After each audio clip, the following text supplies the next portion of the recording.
All right. Before, because it seems like we've all said our piece, but before we wrap up this story, a second. Kotaku, why not? Y'all heard it here. Yeah, you heard it here. What are they gonna do? Sue me with the money that Nintendo's got from? I ain't say nothing, bro. I'm just saying.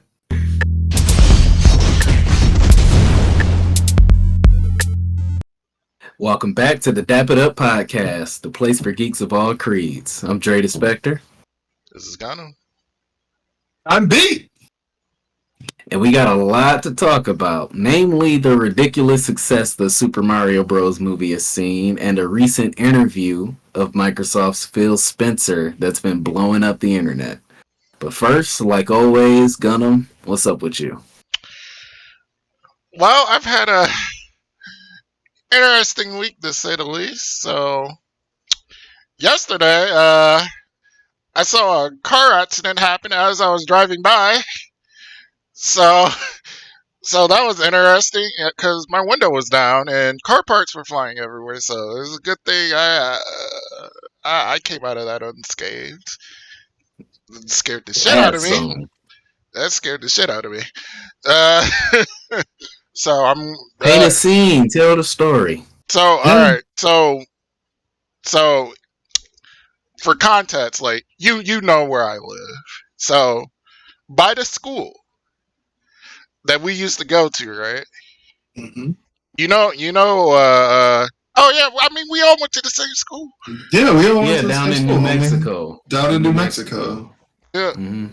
So a lot of brothers down there. So you know where the students leave to after school, where they're supposed to leave, like when they drive.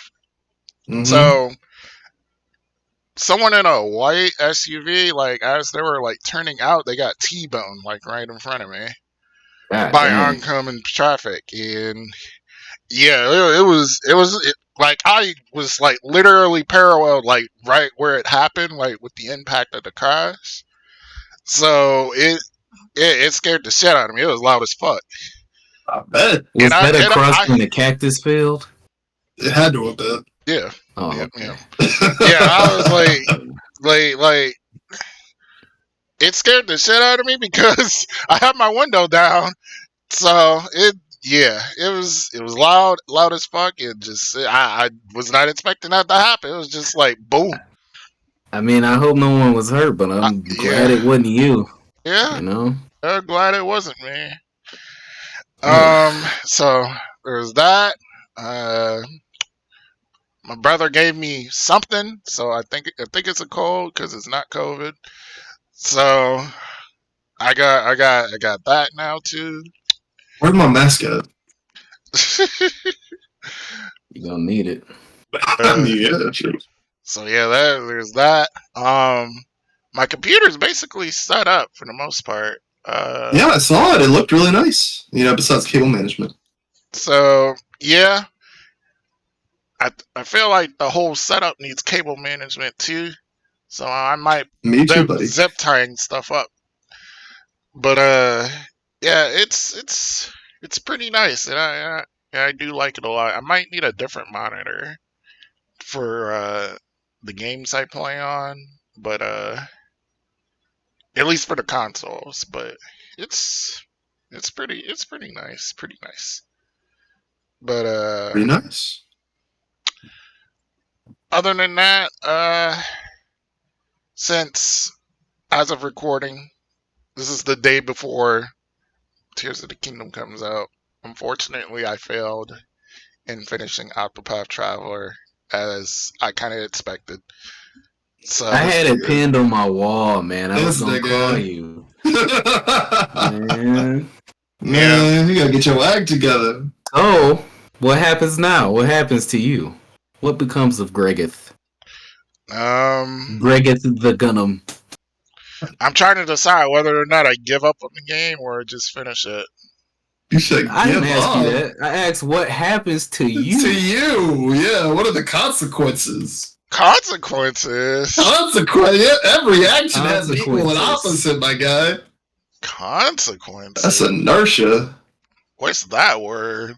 Recall, maybe it was the last episode. I said I would handle that, Oh man. but I mean, I'm open. I'm open to suggestions. Uh-oh. I mean, you don't want him to get creative on you, do You you? really don't. Well, I don't think you do. We'll have a We'll meeting. address it. We'll figure it out. talk about it. We'll come up with something, I'm sure. We'll talk about it. What's up with you, B? Oh my god. I feel like I got, to put it in Californian parlance, I feel like I got vibe checked by the universe. And then after it changed me, I had to vibe check it right back. So I've had a lot of things happen for me. I took over a director position for a small business in our local area of New Mexico.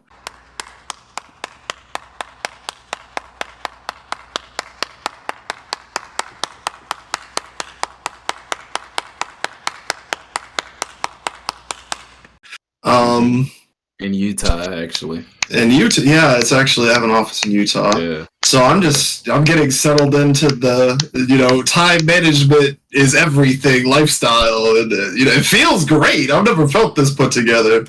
So I'm excited. I'm energetic. I'm ready to take over the world. I'm excited to see where things go from here. But the only downside is that my gaming window is about... But once I get things figured out and I get everything ironed out, taking over a position at that level, there's certain things, if things aren't organized and set up a certain way, that will make your life a living hell. I'm sure anybody, who listens to the podcast, who runs a business or has been a manager, knows what that's like. But that's about it for me in my personal life. Far as me, I've been getting my anime on, y'all. Okay. But as I said before, exclusively Naruto. Like I'm just stuck on that. What's up? I watched a singular episode of this new season of Demon Slayer. I feel accomplished. Only the first one? I'm waiting for the dub. I'm on episode. Oh my god, that was. I'm a dub watcher, so. It hurts me. I mean, everybody's got it's a their own great thing. dub. Why does it hurt Is you? it? Is it? I just, for me, and this is just my personal. As a native Japanese speaker. As a native Japanese man, if you cannot tell by my complexion, nah, it's just because when I started watching it, there was no dub, so I got used to. And I'm the kind of person, if I watch it a certain way, there's some anime I watched it first with the English, like Dragon Ball. Where those are the voices to me, but because I watched the Japanese version first, I cannot get used to people sounding different, even if I don't necessarily understand. Yeah, because if you never watched the sub, then you I'd be fine. Man, yeah. So exactly, you're right. But yeah, because I just thought you were going a different direction. No, I wasn't. That's nice. No, I'm not a weeb. I don't really care like that. Okay, at least you're not one of those. It just hurts me personally because that's the version that I watch. No, I get it because it's like, wait, this ain't, huh? That's not Tanjiro. No, that's not Zenitsu. What? But bro, Naruto, I already told you. I'm watching this show like it's my first time watching it. I feel like a kid again, bro. That's a special feeling, ain't it? Oh my god, man! I just finished the. Man, I'm about to spoil Naruto. I don't care. It's been 30 years. Naruto, bro. So if you don't want Naruto spoilers, skip ahead, I don't know, 60 seconds. Or just finish, nigga. I just finished the Sand Village versus Leaf Village arc. So I guess technically the Chunin exams, but that was in shambles. 20 episodes. And Naruto just beat Gaara. Bro, I'm watching this show as if I don't have context for Boruto. As if I don't know he ends up with Hinata in the end. As if I don't know this and that. I'm like, what's going to happen next? Sasuke ain't going to die, is he? like I don't know. But I'm invested, man. That's good. Yeah, we just started Nice. watching the Marvel movies. So a year ago or something like that, we left off at Ultron. And I just didn't have the motivation to keep going because Black Widow and Black Panther were right after. And it's not that I don't like Black Panther.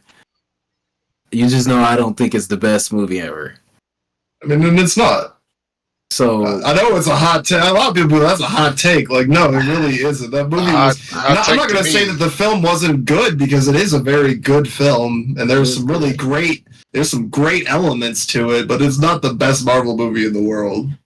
Right. So we resumed with Black Widow after a year, and I think the inspiration for that had to be Guardians Volume 3. Because, yeah, we came home, we started talking about Marvel. I'm like, yo, I think it's time. I need to go see it. I need to go see it still. You need to go see it. All I'm going to say is see it.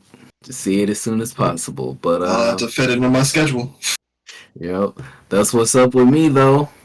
Out this week, y'all. May 8th, we had Darkest Dungeon and Weird West. May 9th, we had Saints Row, The Heist and the Hazardous DLC. Oh, I didn't know that game was getting DLC. And hold on. 9. That's 9, right? IX. East 9, Monster from Nox. Yeah, the one that sucks. It does it? It does, to me. Did you play it? Yeah, unfortunately, I bought it. Oh, We'll talk about it. But on May 11th, we had TT Isle of Man. Well, it is May 11th. Unless you're watching this later, which you probably are. Ride on the Edge 3. Marvel's Midnight Suns Bloodstorm DLC. Filthy Animals Heist Simulator. And Another Fisherman's Tale. And tomorrow, we have what else but Legend of Zelda Tears of the Kingdom. That's the big one for this month. I would like, in the future, we should play one time, like, guess which game coming up this week does not actually exist. Because half the time, I'm like, it could be any of them. But this one, you should have skipped it on purpose and be like, didn't you forget one? So going forward, I will include a game that probably doesn't exist. And I'll force you to guess which one that is. I'm excited. Let's get into the news, y'all. Super Mario Bros. Movie jumps over $1 billion at the box office. Worth every penny. I just wanted to acknowledge this. Worth every penny. Yeah. Yeah, I enjoyed it, man. I enjoyed it. It was an Oscar-worthy. Nobody was expecting that, but it was a good movie. It's a movie I'd like to own so that my kids can watch it in the future. Yeah, I agree. Reasonable age. I took my daughter to go see it. She loved it. She loved the star. She thought that was hilarious. Oh, it was, bro. See, I'm not gonna spoil it for Gunnm here. He still hasn't seen it. Oh, wow. You slipping. That is tragic. But it just shows, man. I mean, it shows one of two things. It either shows that video game movies can be majorly lucrative, or Mario is super popular. Like one of those, maybe both. But I thoroughly enjoyed it, and I think I hope to see more, Between that, Sonic, Detective Pikachu, I'm digging the whole, not necessarily just Nintendo, but gaming mascot movies. Like, when are they going to do a Mega Man? They could. Because they haven't yet, have they? I don't know that there's a Mega Man movie. I think with Mega Man has not really been a huge thing in so long. They need to launch a game first. I know there's some hardcore people out there just for the new generation. Like, a lot of them probably don't even know what Mega Man is. So it's like they gotta release a new hot game. They need to release a new hot game to get all these youngins out here, and then you put the movie out, and then you get the zeitgeist behind you. I'm with you. Just be careful, man. I got your back. Calling down the rap of the Sega fans. All right, Gunnm. So Kotaku blacklisted.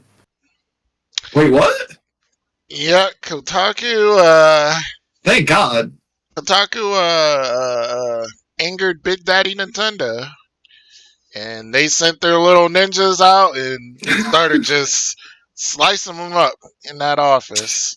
It was This is the best. This is the best thing Nintendo's ever done. It was just a terrible scene, terrible murder scene. I missed this one. Do you have the context for it? There's not much context here. Kotaku, their writers were dumb enough to post a whole big ass article of leaks on Tears of the Kingdom. I mean, whole list, big ass list. That's a cell phone. Like what do you think is gonna happen? Exactly. What did they think was gonna happen to them? And then they're like, "Oh, how dare you! Why would you do such a thing?" They're gonna be crying about it for forever. It's like, and they were so shocked when they got blacklisted. It's like, what did you think was gonna happen? What bro, the hell? It's that white privilege, bro. People over at Kotaku just high on white privilege. They even realize that people over across the sea don't care about all that. Nah, we ain't got no rights. We ain't got no rights with my properties. They probably figured since it was part of the zeitgeist, it was fair game. They don't just do that. Not on a major publication. No, that's a violation of so many laws. Right. Even I could have told you, just like, no, that's not a good idea. You see, none of us, the channel didn't make a video about all the leaks. For one, I'm not about to spoil myself. That'd be stupid. Right. Number two, I'm about to get assassinated in my sleep by a Nintendo lawyer ninja. That ain't happening. I went on blackout, man. I didn't get a single thing. You should see all the muted words I have on Twitter. Like, there's a whole list. Nigga, I don't got the jutsus to fend that off. I'm sorry. My ninja game ain't that good. I'm like, man, it was just hilarious, and pretty much the whole internet was clowning them. Like, after they got blacklisted. Yeah. Because, you know, and I know, and everyone knows, nobody likes Kotaku. Like, Kotaku is a giant walking L. Gawker as a whole conglomerate is just a giant bag of just garbage. Thank you! Unfortunately. Yeah, that story slipped past me, bro, but... I mean, good on Nintendo, honestly. They can be very territorial when it comes to their IP, but say that was fair. But apparently Nintendo isn't the only one that's blacklisted them, so there's others. Like, I believe... You know what, guys, you want to make the official decision that we're blacklisting Kotaku? We're never going to talk to them. Let's just do it. Let's just say, nah, we're never going to talk to Kotaku. I second that. Let's never work with Kotaku. Okay, Robert's rules. We got to call it. So on the matter of blacklisting Kotaku from Dap It Up Entertainment Products, period. If they ever, those in favor say aye. 1, 2, 3. Aye. Just me? If they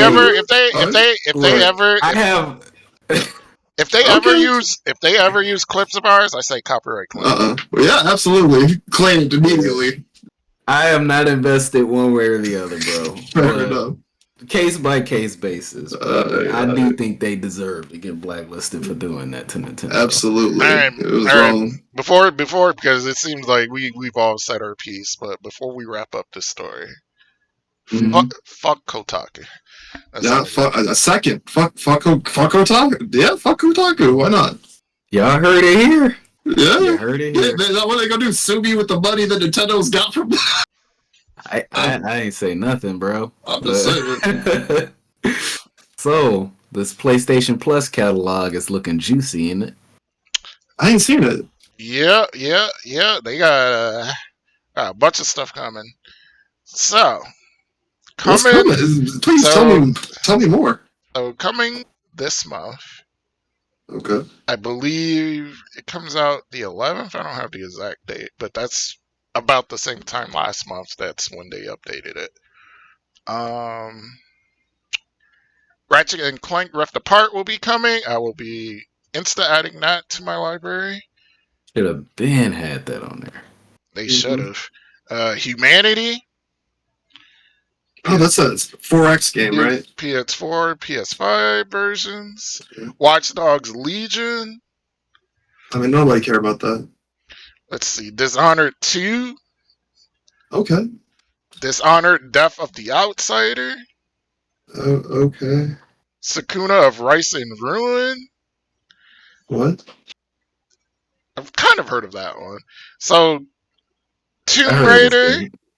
Definitive Edition. Okay. Rise of the Tomb Raider. Mm-hmm. The 20th Year Celebration Edition. Shadow of the Tomb Raider. Okay, they got the whole as well. trilogy. So the whole trilogy. Mhm. Okay, if you haven't played a Tomb Raider game, PS Plus, go ahead and do it. At least the new trilogy, yeah. Yeah, the new It trilogy. is. So, Bus Simulator 21. The Evil Within 2. That's a good game. Wolfenstein Youngblood. Let's see. Thymesia. Rain World. Lake. PS4, PS5 versions. Conan Exiles. Room Factory 4 Special. God damn, they added that on there quick. We're not trying to compete with Game Pass. And as they compete with Gamepad, these Sony motherfuckers be lying. Let's see. And Soundfall. PS4 and PS5 versions. So for the classics, we got some more PSP shit. So Siphon Filter, Logan Shadow, Blade Dancer, Lineage of Light, Pursuit Force, and Ghostbusters remastered. I'm excited for that Ghostbusters. Yeah, that's an interesting one. So Premium got a couple games in there. But Okay. Extra, like, continues to just shows like it's just the best value for what you pay for so far. Like it's Mm-hmm. like just the whole library, especially now, like it's incredible. It's incredible. Honestly, it feels more like Sony is not only just trying to compete with Game Pass, they're trying to compete with Nintendo as well with all these vintage titles. They're trying to kill it. Well, as far as the vintage titles, well, I don't know. Premium still doesn't have like a lot there, but and while there's definitely quite a bit there for Nintendo, it's not like a huge.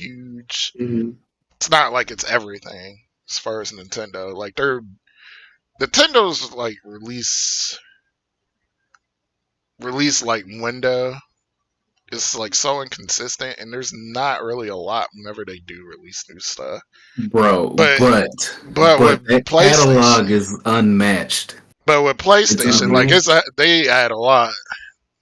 They add a lot at once, but if you jump on your Switch, if you have the highest tier subscription, you'd be BSing to say that there isn't a plethora of games to play on there, bro.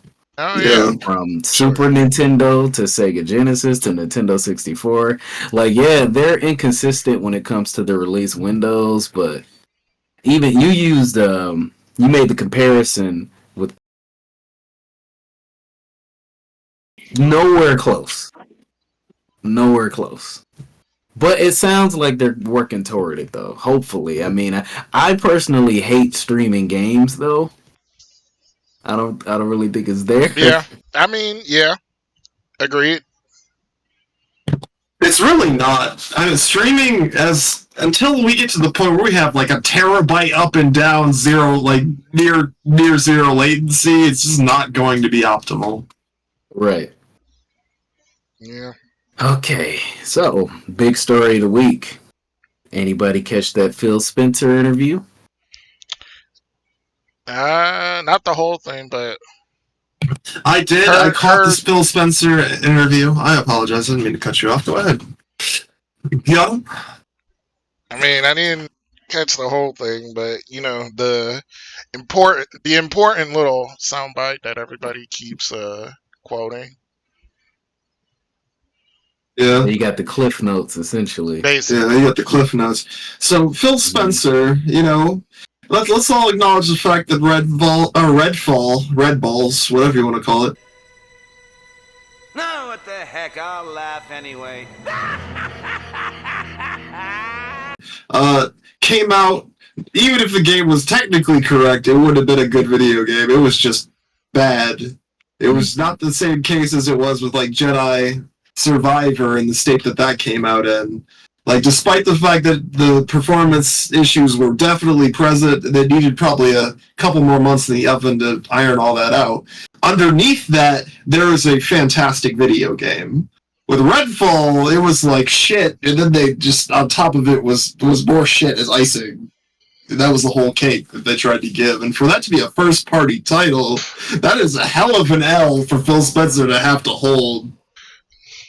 Yeah, I mean, it came and went, but it's certainly a blemish. And it made him look bad. And I understand his perspective, where he's like, I wanted to give them the ability to, I try to stay hands off with our creatives, but if you don't know what they're working on, you ain't checking in. You ain't even that game released. It was like Phil Spencer didn't even call and see what was going on. That was just how it was happening. I mean, considering it's arcane, like you would think, But here's the thing: you think, but like BioWare used to be the same. Everybody's like, "Oh, BioWare made a game. That game's gonna be good." And then Andromeda came out, the whole script flip. And then Anthem came out, and it was like, This is Lord touchy. Jesus." I agree 100%, man. And this is touchy, but I'd even say CD Projekt Red. Yeah, Everyone with was saying Cyberpunk. You cannot coast in this industry just on your reputation. You have to deliver.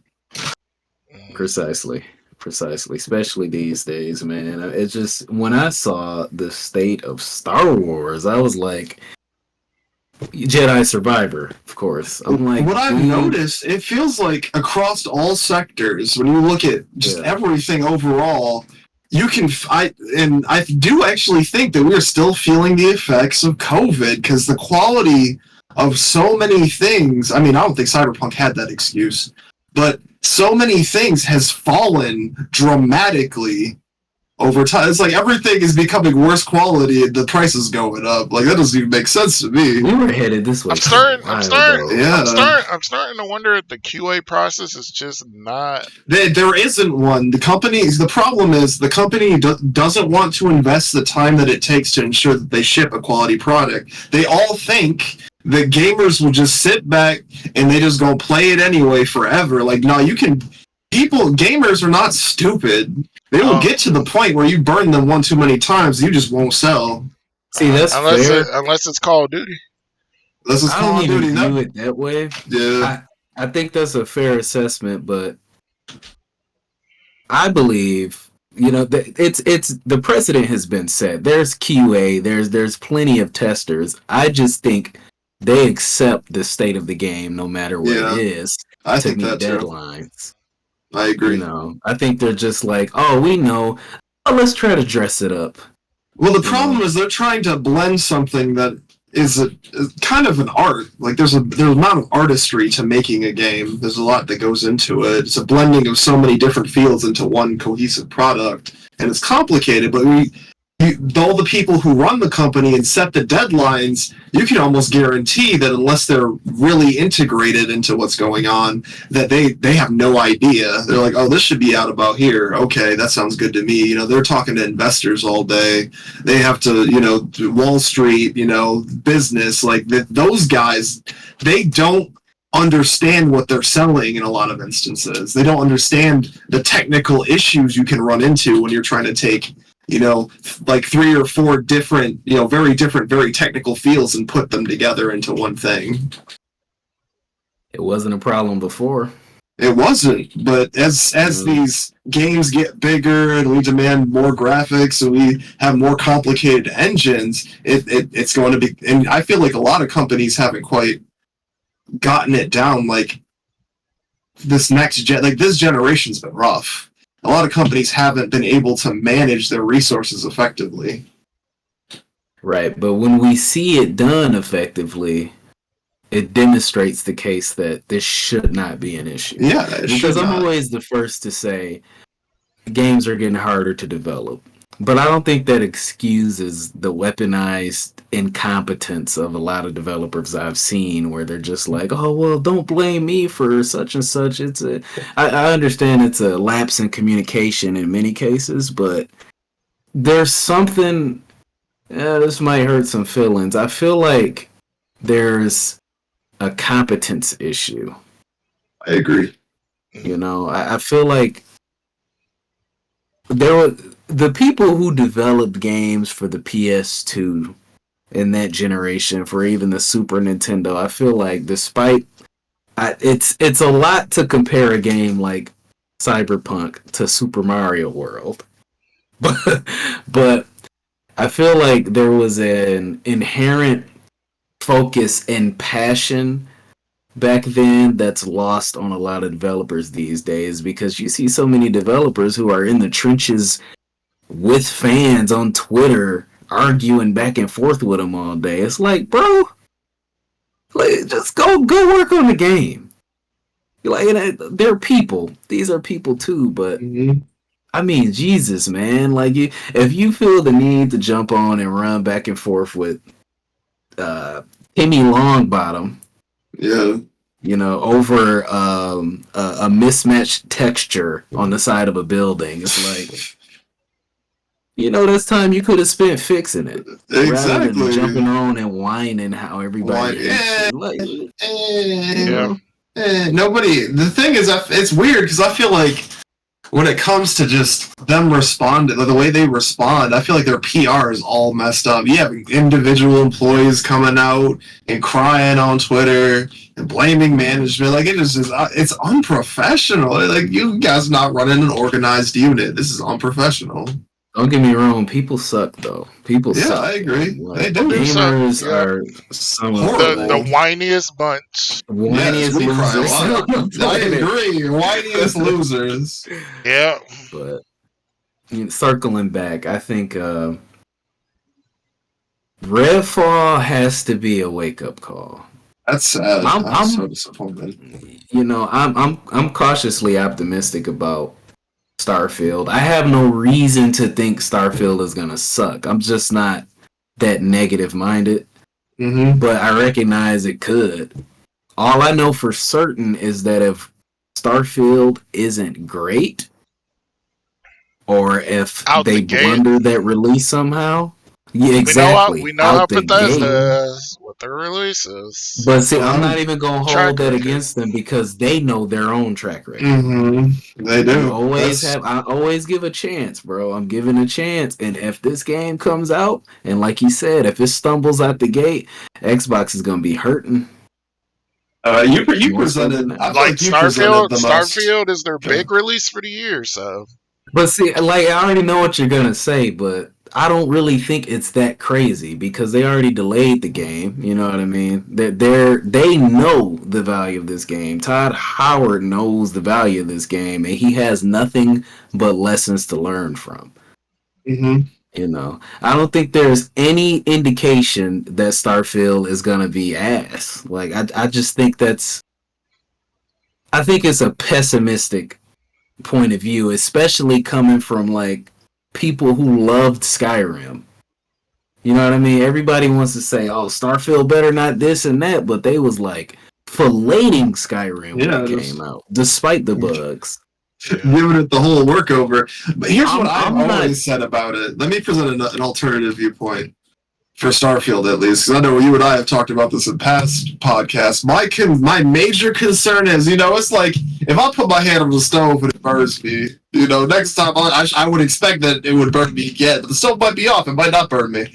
But if you have set a consistent track record for making great games that are technically atrocious and making the consumer fix it essentially with the modding community, how could I expect anything other than that? You know, I know they're working with Microsoft now, but Microsoft just showed me that they aren't really managing the teams like that.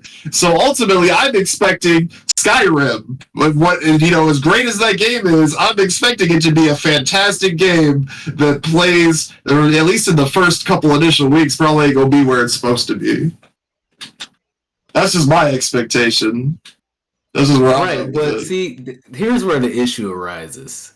There's not a single flaw in what you just presented me. But you hop between saying that and saying Starfield is gonna suck, Starfield is gonna bomb, Starfield is gonna this. I'm like, the worst case scenario I think is what you just said. Technically, the worst case scenario is the game just doesn't work. Yeah. But like, come on, dude. Yeah, This it's is a gonna flagship work. title. This is It's gonna a work. flagship title. Like, Yeah, I agree with you. yeah. The worst I possible actually- thing is that it just functions like a Bethesda game. I'll walk it back because I know I was very negative about Starfield initially, but after taking some time and really thinking about it, you know, I've walked back to my position on that. I think the Starfields most likely will be a fantastic game. I think it'll be another Jedi Survivor where it's a fantastic game, but it's a mess. But it's a mess. I love Survivor. I beat Survivor the day it came. I was on it, but I can't not acknowledge the fact that when I got to what was it? Not Bogano, whatever the planet is that's like the main hub.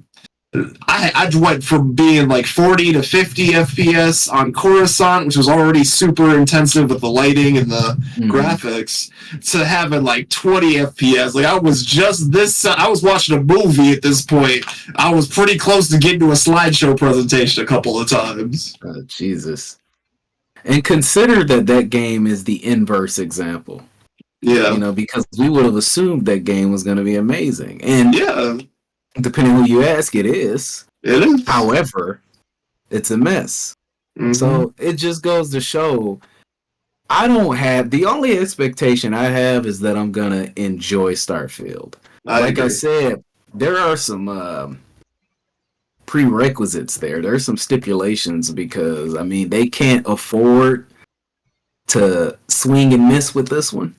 Because this is the big one for 2023. But that being said, man, we'll see. Because I'm not invested to the point where if it came out and it's exactly what you said, I'm gonna be like punch in the air. But you know, why not be optimistic about it? Fair enough. You know, until proven otherwise. And do you think the PC version will have problems? I don't. No, don't matter to me. I'm playing on Xbox. I know he playing on Xbox. He gonna have the best situation he could get. As for me, as a PC fan who has lived through this year's PC port hell, I just know that Bethesda makes it very easy for the PC community to fix what we need to fix. So I think it'll launch messed up. There's some modder out there who's already salivating over the fact that they're about to fix this game. They're already ready to get the credit. It sucks that they have to rely on that. It's sad that you have to, but you know what? I'm good with it. I done fixed Fallout 4 on my computer before. You got to download like 27 mods to get the game looking right and running right. So I'm just expected to do it again. Well, I love my Xbox. Sounds like I'm gonna be playing it on Xbox. Xbox. You better at least try as much money you spent on that computer. Man, I know, man. Nah, he got that computer for streaming. Yeah. Seriously? Well, all right. Streaming and editing. Yeah. Topic of the week. Favorite Zelda game. Me and Gunnm talked about this one for a bit, and I feel we should set our own parameters for this. This doesn't necessarily have to be, this is technically the best functioning Zelda. As a video game experience, this is the best. Nah. Like, I mean, if you feel nostalgic, if you like the character design, I don't care. But just give me your top two. I'm a cop out this time. Normally, I don't allow for this. Normally, I don't allow for this chicanery. Oh, I see. I'm guessing you have a reason why you would like to allow this. Not a great reason, but I know it ain't a great one because you're bending on something. So I know it not ain't a great reason. He's doing it for me. More for me. You're right. Oh, it's for Gunnm. You're like, it's not even for me. You going after the wrong person. I'm trying to be considerate of my friend over here. Let me reach off the screen somewhere. All right. So I'll start. Indecisive. I'll start. Can you pick a top 2? Do we need to make a Yeah. top 3? I mean, we can lower the bar. I have a The bar is low enough. The bar is low enough. That was thoughtful of you. Of course, I'm Mr. Thoughtful. All right, so the top 2. Well, the first one, pretty obvious. I think everyone here knows. It's the one, the only. 4 swords. Breath of the Wild. Oh, okay. Breath of the Wild. I'm gonna cut in real fast, and then I'm gonna just let you go off, okay? I want to cut in and tell you, don't be ashamed. I'm not ashamed. Don't be ashamed, because yes, you are. I can read it on you. I smell He's ashamed. He's oozing out of your pores right now. It's so.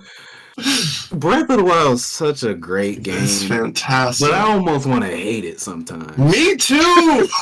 That's how I feel the about way it. people talk about it, man. I remember you had said you sold Breath of the Wild, and I bought it back for you for your birthday, and you were like, thanks. I was not expecting that reaction. Then I played Breath of the Wild for myself. I'm like, I see why he sold it. I see why he didn't want to hold on to it. And, dude, honestly, it's one of the... Go ahead. I don't want to take the spotlight. Gunnm, go ahead. Well, we'll get into it in our segment. There isn't really much to really say about Breath of the Wild that hasn't been said a million times over. And over. I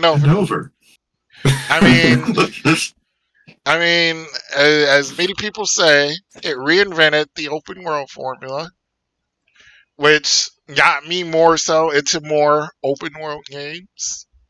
So, yeah, like I just really love like what they did with this game. Like it was so different for the time, and so much to explore. The shrines were really like, it was like the game had like 100 different kinds of dungeons. So, and I know there was a lot of people that didn't like that they kind of really like took out the traditional dungeons, which Tears of the Kingdom is bringing back. It's rectifying that, yep. Yeah, I know. So that's gonna bring a lot of people back on board. So I'm looking forward to that. So, but back to Breath of the Wild though. But I really like that they had like a bunch of these little shrines, which were kind of like mini dungeons, where you could kind of find like your own way to kind of just solve them. Like as many ways as you could think. Like there's as many ways as there is to solve it. So it was like at the time like a really revolutionary title for me, and really solidified Zelda as one of my favorite series. So. And that's why it's also one of my favorite games of all time. So, yeah. That's fair. And then the next game after that, that's my favorite. Skyward Sword. You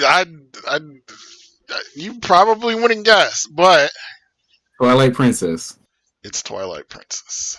I meant the first one. I was joking. About Skyward. But... I mean, you said 4 swords first last time, so you knew it was. What's 4 swords though? I hate it. I heard it was good. I never played it. I hated Skyward Sword, man. At least Skyward Sword, I hear a lot of people hate that game. It's funny in that when you looked at the reviews, they were all like 10s, masterpieces. I looked at my girlfriend playing that game the other day. I'm like thinking, how did anybody like this game? This game is objectively worse than Twilight Princess. Oh man, it came after it. It came after. It was worse. I don't know, but Twilight Princess, that was technically. Well, no, not the first Zelda game I played, but it was the first Zelda game I played and finished all the way through. And I played through it like 3 times. So it's also my most played Zelda game. So it's kind of like it was a game that I was looking forward to a lot because I never really had like a home console, like, well, a Nintendo home console until I got the Wii, and I always wanted to play like a Zelda game to see, what all the hubbub was about it, but never really got around to it because, Zelda is a culture, dude. It yeah, is like you were the Pokemon. one with the Yeah. GameCube, so I went to your house to play the GameCube. So like I never really had a chance to play a Zelda game until Twilight Princess, like myself. So once I played it, like, and the mature tone was really what got me into it too. So the Mhm. fact that it was like similar to Majora's Mask, which a lot of people, at least that I know, a lot of people's favorite Zelda game. It made me kind of feel like I was somewhat getting that Majora's Mask feel because there was a lot of like dark undertones to Twilight Princess. Like you had to fight like this little skeleton thing to learn new skills and stuff. Like Oh, I remember that. yeah, it was real creepy. Yeah. But yeah, like Ganon looked dope as fuck in that game. Like he was intimidating looking. Mm-hmm. Like I just remember that final boss fight. He was just walking around, just, Swagged out. just with the most swag. Yeah. But yeah, it's just a lot of nostalgia when I think about Twilight Princess. Like the puzzles, the dungeons, all of it. Like it's just classic Zelda game to me. So when I think of a Zelda Agreed. game, I think of Twilight Princess. So yeah. Yeah. I mean, those are two. I'd say those are safe choices, but great choices. I mean, you can rarely go wrong with almost any Zelda game. There's a few where I'm like, but Zelda 2. good choices. Yeah. Well, how about you, Beat? Okay. Well, I've given it some time, some thought, and deliberation, but I'm actually my two favorite Zelda games are Zelda games that I never finished. I played them as a child. For me, nostalgia weighs heavy, but I have played these games as an adult, and I still do like them. Number one for me is The Legend of Zelda: Majora's Mask. I thought that element of time travel, and to me, what's funny about Majora's Mask is at the end of the day, really it's an asset flip. They didn't make a whole lot of new things for it, though they did make some new things. They reused a lot of assets, but it was I think they used that time and budget to just focus on honing it into a great experience, with the time travel, this deadline hanging over your head the whole time, having In to the form figure of a giant moon with a face. it's like, that's a game, you want to talk about time management, that's a game that taught you, like, boy, you better manage your time, because 3 days, this shit about to be over. It didn't go matter what was going on. So I always thought that just in that it was darker, even though there were elements of Ocarina of Time. And Ocarina is another one of my favorite. It would be number 3, I would say.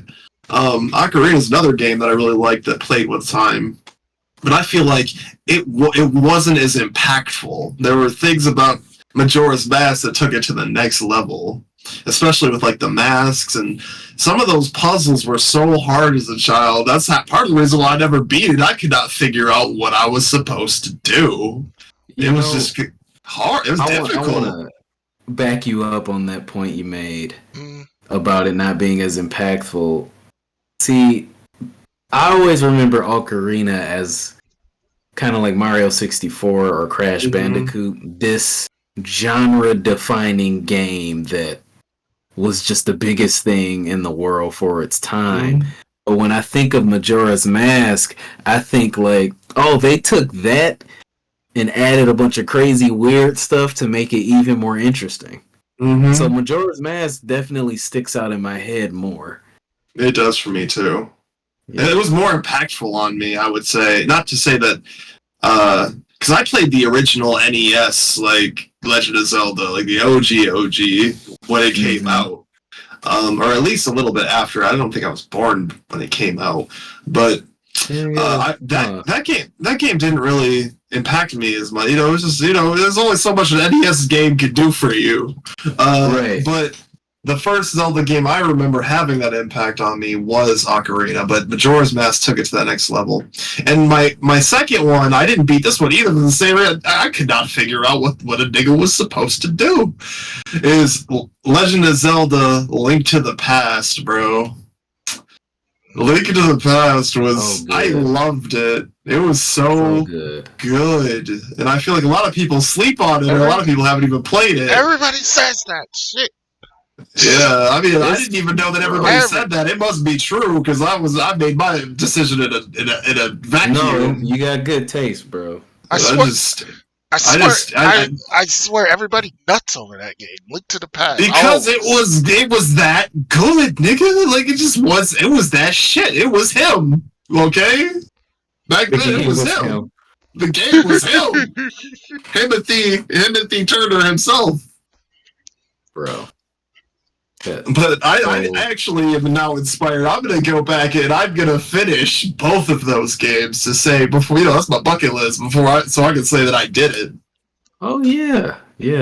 I've been going on a marathon of those older Nintendo games. I mean, a drawn out marathon, but a marathon nonetheless. So for you, Gunnm, you said Breath of the Wild, Twilight Princess. Beat, you said Majora's Mask, Link to the Past. Okay, so I was gonna troll and say Wind Waker, which to this day I stand by that being a fantastic game. It is. I always hear fantastic game. But all jokes aside, my list is 2 items a list for my 2 games. Yeah, I guess so. Same as Gunnm's. They're almost equal for me. Because Twilight Princess, it wasn't my first Zelda by a long shot, but it was the first time I immersed myself into a Zelda game. Because Wind Waker was cute, Ocarina I was too young for, Link to the Past, I played the original Zelda, and like you said, there's only so much you can glean from that. But Twilight Princess was just this... It defied my expectations in a way very few games have, because I thought I was gonna get it's just Link in his green tunic. He's gonna go on a little adventure. Go on an adventure, yeah, man. And then you got werewolves and evil spirits and just this dark. I mean, you couldn't have said it enough, man. Just this bleak atmosphere, the backdrop of everything looking like... How did I describe it? When I first played the game, I'm like, everything looks dead. You know what I mean? Like, beyond that village, I'm like, wow, everything looks dead right now.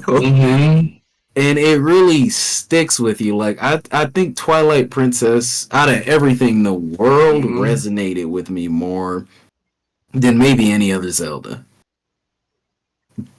That being said, I do think Breath of the Wild, as cliche as this is becoming, is the best Zelda game.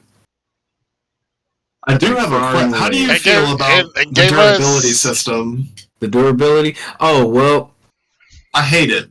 I love That's why it can't be my favorite, is I hate it. I don't like it. I'm selective about it. I'm not gonna lie. I love it because I don't remember when resource management became this huge ick factor for people. I love it. I love it in Resident Evil, but in Legend of Zelda, because it's not something that's always been a part of it, I don't like it. But see, I adapt my expectations for each release. So I enjoyed it. Here's what I didn't like about it is when you found a weapon that was just like the truth And it Yes. said 10 more swings and Yeah. it breaks. It's like, Ugh. are you kidding me? That was You know what? annoying. If it had a durability system, but you had a way to repair your weapons, I would have been fine with it. That'd have been fine. I'd been fine by me. But see, But the you fact know that you what? can't. I'm with you, but I feel like it added a level of tension to it for me too, because Yeah. there'd be moments where I'm like, man, I ain't got no weapons, and I'm like, oh, all I got is this stick.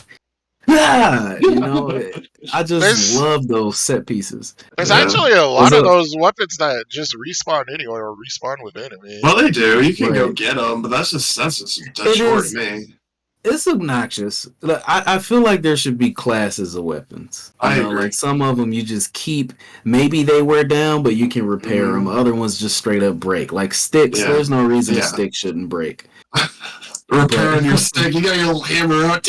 Yeah, you know. But yeah, you said something earlier about the original Zelda Mm-hmm. and about how it's just there's only so I don't remember exactly what you said, but the way I said there's only so much you read can it. do on an NES. So much you could do on the NES, right?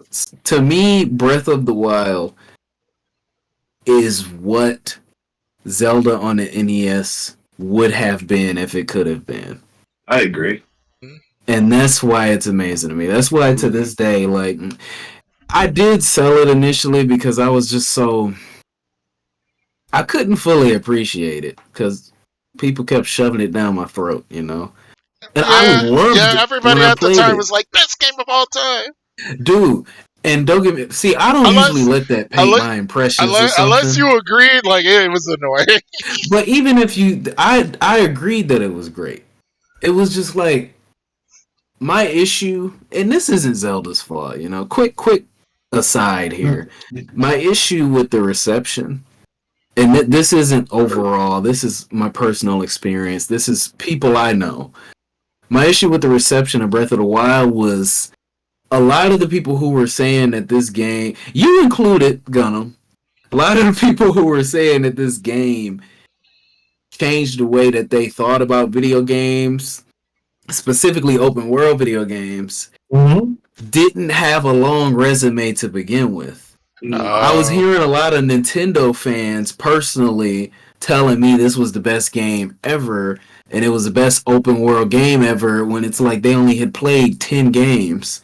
And something about that was just, it generated this cloud over Breath of the Wild that just made me go, is this game really that good? Considering I played GTA 5, I'm not going to feel, and Red Dead Redemption 2. I don't know if I would have said all that. That's a lot to say. You know what I mean? Yeah. That's what I'm getting at. Or Fallout 3 even. Fallout 3 even, like yeah. that. But no, it's not Fallout 3. No, I'll say that for free. Removed from, I guess, that inherent bias, I do think Breath of the Wild is it. Why would you want to play another Zelda over this one? I'd want to play them all. Don't get me wrong; they're all great. But I'm saying, if you had the choice, and you're like, Breath of the Wild gets removed from the catalog, or any other Zelda, I just can't imagine picking any other Zelda. Mm-hmm. Nostalgia be damned. Mm-hmm. And I have spoken. Okay. I've spoken. I do want to say one more good thing that came out of Twilight Princess, though. Wait, let me push my nose up so I mean I'm not. Right. They still are ugly. Midna. What about Midna? Jailbait?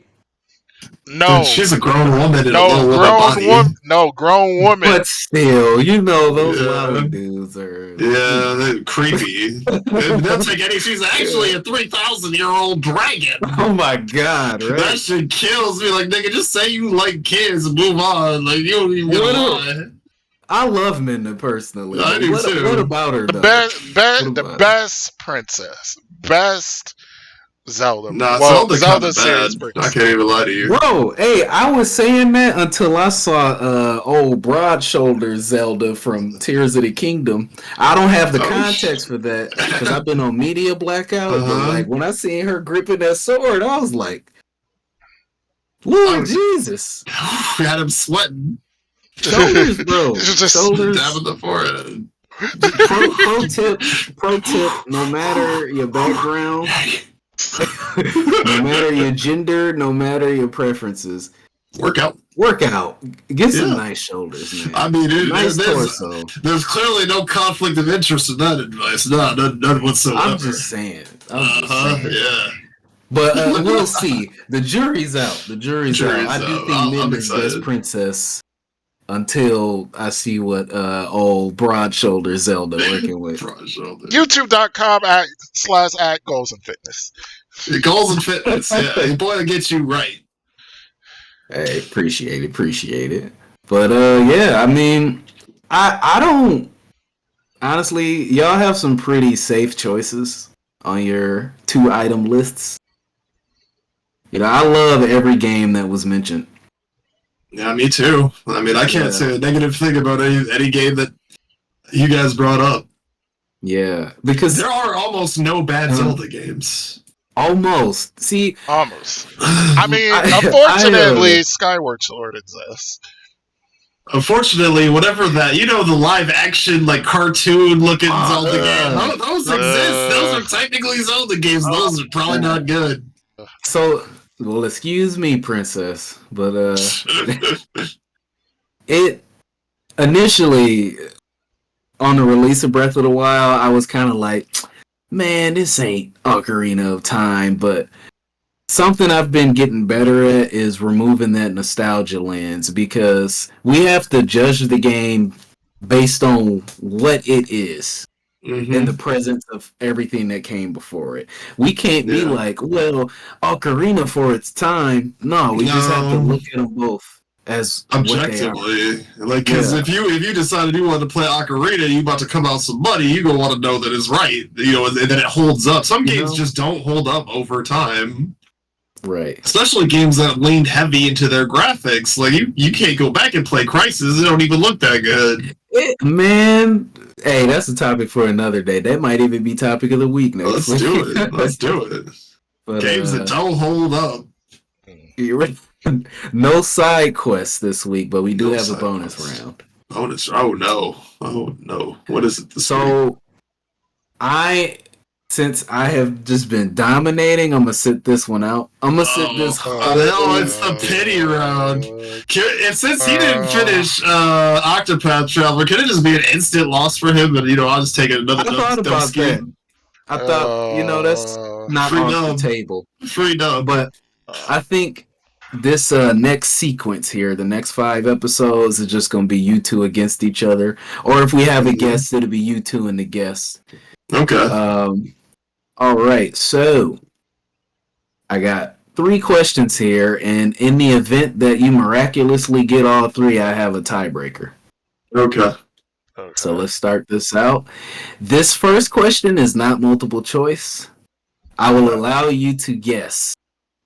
Okay. You can alternate. How many guesses do you get? Oh, we just guess until we get it? You can guess until you get it. If it draws on too long, I'm going to just say y'all are stupid and tell you what it is.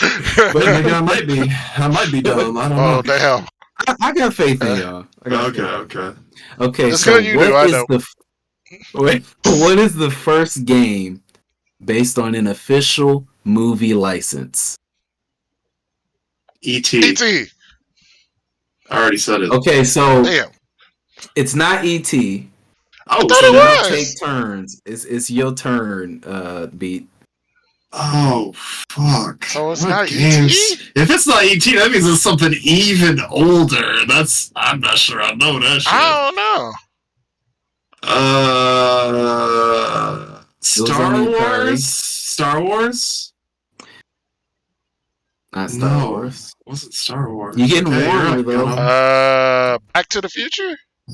Not Back to the Future. No, that was an NES game. Or that was like a Super Nintendo game. Oh, I don't know. What is it? I don't know. I'm really struggling on this one. I guess I might be dumb. Like, I don't I know. guess I'm stupid. This is obscure. I guess I'm stupid. I don't know. I mean, hey, it's okay to be stupid. Be stupid together. We can hold hands and be stupid together, Gunnm. We just put I our wonder little if this caps was gonna on. stump y'all.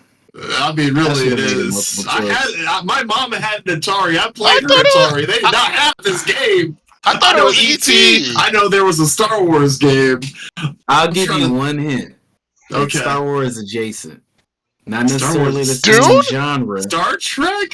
Oh, not necessarily the same genre. Oh, well, I use my guess Star already. Wars adjacent. Go ahead. Not Dune? Dune. Dune. Wow. What would a Dune game even play like on the Atari?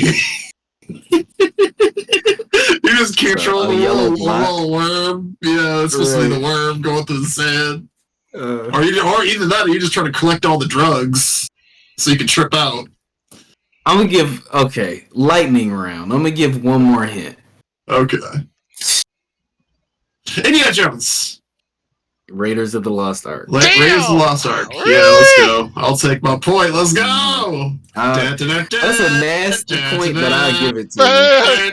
I actually played one of the Indiana Jones games. I had it actually on my Super Nintendo. Oh yeah. Yeah.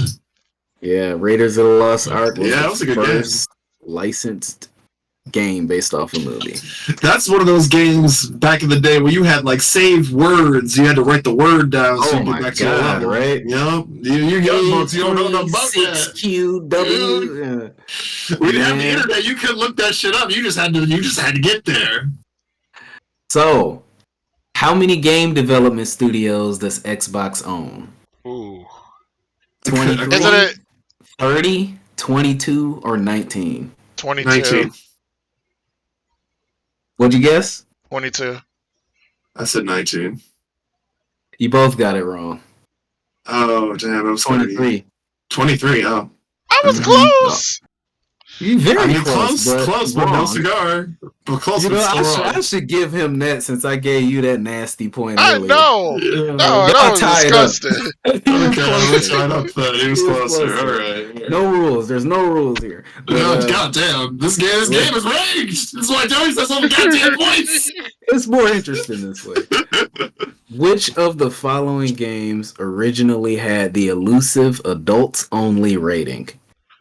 Indigo Prophecy, Mortal Kombat 2, Conker's Bad Fur Day, or Outlaw Volleyball? Indigo Prophecy.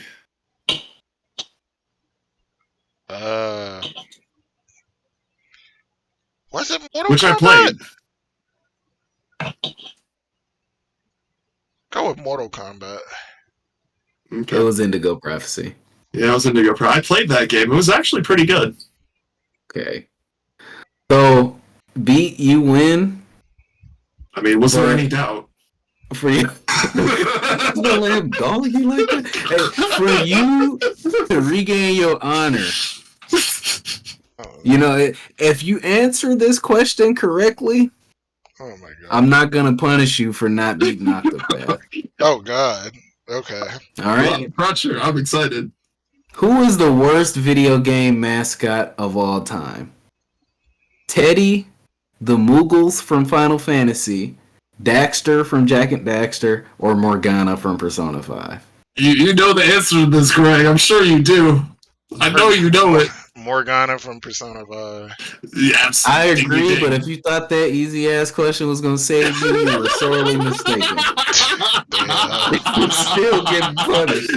I agree, but you're still getting punished. That's terrible. You know what? Oh, he getting the belt. Watch out. Daddy about to get the belt. I got you. You know what? This is your punishment. Until you beat Octopath, at least you have to do at least one podcast. But assuming it takes you longer than that, you have to film the entire podcast with this in frame. Like, it has to be up in the camera.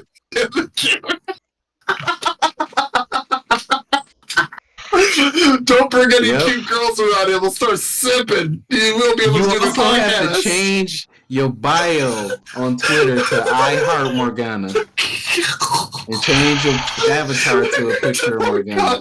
Yes. This is glorious retribution. Do you see the soul leave his body? Bro, if I had to sit that close to the simpiest creature on Earth that quick, that closely, my soul leave my body too. I can't even handle that. He's waiting for you.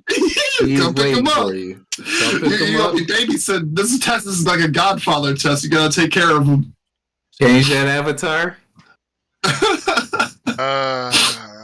All you have to do is add I Heart Morgana. You don't have to backspace anything else. Nope. Just add I Heart Morgana somewhere in there. It's the avid Perfect.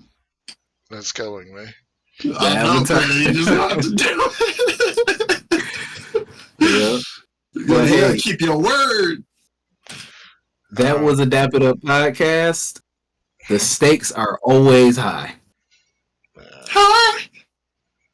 Where can they find you? Wait, before we go, see, we getting happy, we getting excited. We can't wait to see him with that avatar. Go ahead and plug your I'm stuff. hype.